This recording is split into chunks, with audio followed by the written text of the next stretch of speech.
ஒவ்வொரு நல்ல இந்தியனும் என்ன நினைக்கிறான்? என் ஜனங்கள் அவர்கள் எப்பேற்பட்ட மொழியை பேசுகிறவர்களாக இருந்தாலும், எந்த மதத்தை பின்பற்றுகிறவர்களாக இருந்தாலும், எந்த தத்துவத்தை, எந்த சித்தாந்தத்தை அவர்கள் பின்பற்றுகிறவர்களாக இருந்தாலும், அவர்கள் எல்லோரும் சேமமாக வாழ வேண்டும் என்கிற ஒரு சீரிய குறிக்கோள் ஒவ்வொரு இந்தியனுக்கும் உண்டு என்பதிலே யாருக்கும் எந்த மாற்று கருத்தும் கிடையாது. ஆகவே தேவன் பட்சபாதம் உள்ளவர் அல்ல.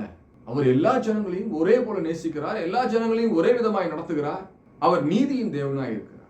ஆட்சி என்று வரும்பொழுது அவர் நீதியின் தேவனாய் இருக்கிறார். ஆளுகை என்று வரும்பொழுது அவர் நீதியின் தேவனாய் இருக்கிறார். தகுதி உள்ளவனுக்கு அவர் நன்மை செய்கிறார். அவருடைய பார்வையில எவன் தகுதி பெறுகிறானோ அவன் ராஜாங்கத்தை சுதந்திரித்துக் கொள்ளுகிறான். ஹல்லேலூயா. சங்கீதம் 94:15 சொல்லுகிறது, நியாயம் நீதியின் இடமாக திரும்பும், செமையான இருதயத்தார் யாவரும் அதை பின்பற்றுவார்கள் என்று எழுதி. வருகிற வருடத்திலே நியாயம் நீதியின் இடமாக திரும்பும் என்கிற ஒரு வார்த்தையை தேவன் சொல்லுகிறார்.